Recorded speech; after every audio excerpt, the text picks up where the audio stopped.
Hello friends, मैं हूं विनोद और मैं आज बहुत ही अच्छे टॉपिक के साथ आया हूं जिसका नाम है प्रिंसिपल ऑफ सुपरपोजिशन। तो सबसे पहले हम लोग जानेंगे प्रिंसिपल ऑफ सुपरपोजिशन का आवश्यकता क्यों है, यूज क्यों है।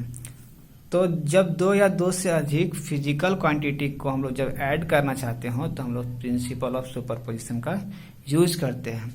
जब दो या दो से अधिक फिजिकल क्वांटिटी को हम लोग ऐड करना चाहते हो तो हम लोग क्या करते हैं, प्रिंसिपल ऑफ सुपरपोजिशन का यूज करते हैं। तो सबसे पहले हम लोग जानते हैं कि प्रिंसिपल ऑफ सुपरपोजिशन होता क्या है।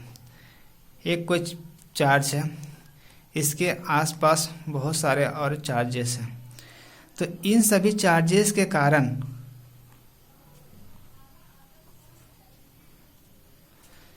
इस पर कितना फोर्स लग रहा है, इलेक्ट्रोस्टैटिक्स फोर्स कितना लग रहा है, वो हम लोग इसमें सॉल्व करते हैं या जानते हैं। इन सभी पॉइंट इन सभी पॉइंट चार्ज के कारण इस पर कितना फोर्स लगता है वो हम लोग इसमें जानेंगे। प्रिंसिपल ऑफ सुपरपोजिशन यही बोलता है कि इन सभी चार्जेस के कारण इस पर कितना इलेक्ट्रोस्टैटिक्स फोर्स लग रहा है वो हम लोग अभी जानेंगे। अकॉर्डिंग टू दिस प्रिंसिपल, इस प्रिंसिपल के अनुसार the total force on a given charge is the vector sum of forces exerted on it due to all other charges। इस वेक्टर सम मतलब इन सभी चार्जेस के कारण इस पर कितना जो फोर्स लग रहा है वो इस प्रिंसिपल में हम लोग जानते हैं।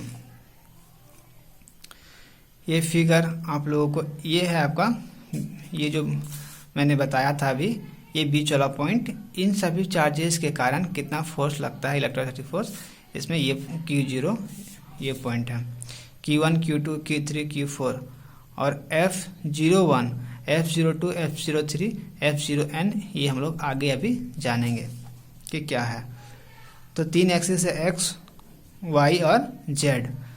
जैसा चार्ज क्या है, Q0 Q1 Q2 Q3 Q4, इसमें फोर्स क्या है, F01 F02 F03 F0n।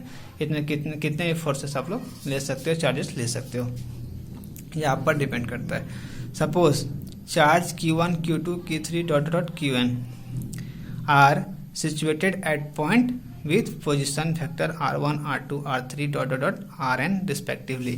इससे पहले वीडियो में मैंने बताया था Coulomb's law in vector form. तो Coulomb's law in vector form में क्या था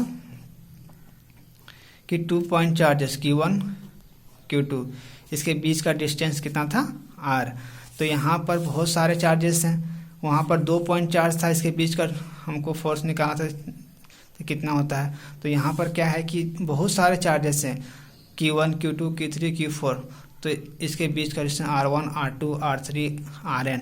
इस तरह से हम लोग कितने भी चार्जेस ले सकते थे with respect to the origin O।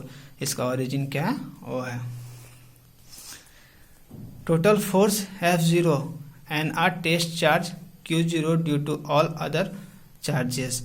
यहाँ पर F0 फोर्स कहाँ पर है, ये फोर्स F0 फोर्स, ये फोर्स है।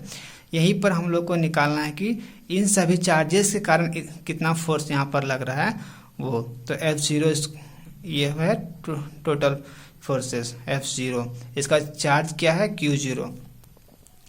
F01 क्या है, force on Q0 due to charge Q1। Q1 के कारण Q0 पर कितना फोर्स लग रहा है वो है F01। फिर क्या है F02, force on Q0 due to charge Q2।